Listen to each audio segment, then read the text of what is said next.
Every single year, the smartphone world promises us a revolutionary shift. But as we look ahead towards September 2026, Apple is playing a very specific game with the upcoming iPhone 18 Pro Max. If you were expecting a radical redesign, take a deep breath. Externally, Apple is keeping the core design aesthetic largely the same. But under the hood, this might be the most significant silicon and structural overhaul we've seen in over half a decade. Today, we're breaking down all the major upgrades, from under-display tech to 2-nanometer architecture, and answering the ultimate $1,500 question. Is this the smartphone peak, or just clever marketing? Let's start right on the surface, the display. For years, the dynamic island has dominated the top of your iPhone screen.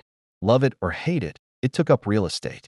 With the iPhone 18 Pro Max, Apple is making its biggest display architecture move since the iPhone X. Under-display Face ID. By embedding the infrared flood illuminator and dot projector beneath the active OLED pixels, Apple can shrink the dynamic island down significantly. You get a far cleaner canvas without losing the security of 3D facial mapping. And to match that sleeker front end, we're looking at a brighter display engine capable of hitting higher peak outdoor nit levels, making HDR content pop and direct sunlight legibility completely effortless. Now, let's talk power because this is where the real engineering magic happens. At the heart of the iPhone 18 Pro Max is the all-new A20 Bionic chip, built on TSMC's cutting-edge 2-nanometer process. To put that in perspective, smaller nanometer nodes mean billions more transistors, packed onto a chip the size of a fingernail. The result? Exponential jumps in processing efficiency and reduced thermal throttling, paired with a massive boost to 12 gigabytes of RAM. This device isn't just built for switching between apps faster.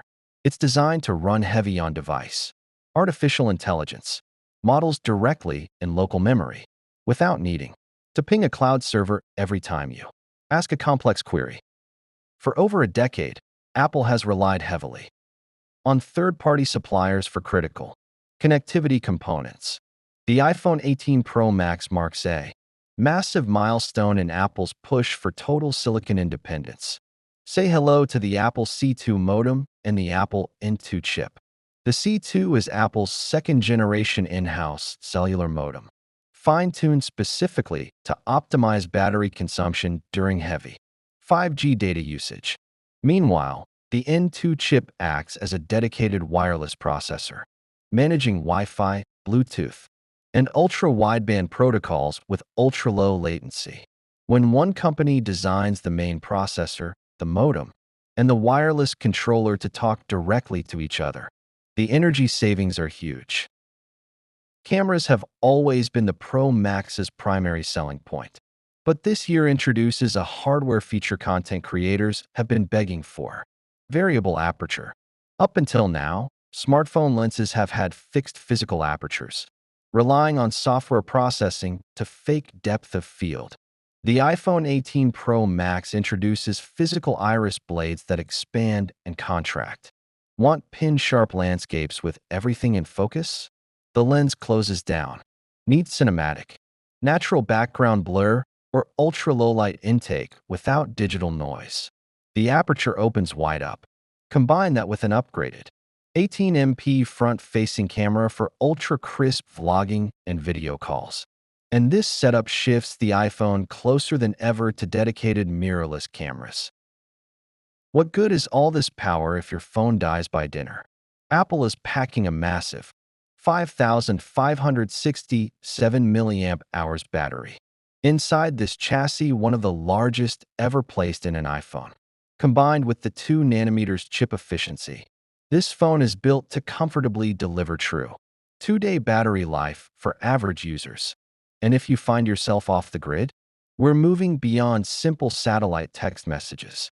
The iPhone 18 Pro Max introduces 5G satellite internet, enabling low bandwidth internet connectivity, even when you're completely out of cellular range. Arriving in 3 brand new finishes: dark gray, dark cherry, and light blue. The expected starting price sits around $1,499 for the base tier when it lands in September 2026. Yes, $1,500 is a steep investment, but with under-display biometric tech, custom internal modems, variable aperture camera hardware, and 2 nanometers architecture, Apple isn't just updating a phone, they're setting the benchmark for the next generation of mobile computing. What do you think? Is the variable aperture lens and 2 nanometers chip worth the upgrade? Or are you holding on to your current device? Let me know in the comments below. Don't forget to drop a like and subscribe for more deep tech breakdowns. I'll see you in the next one.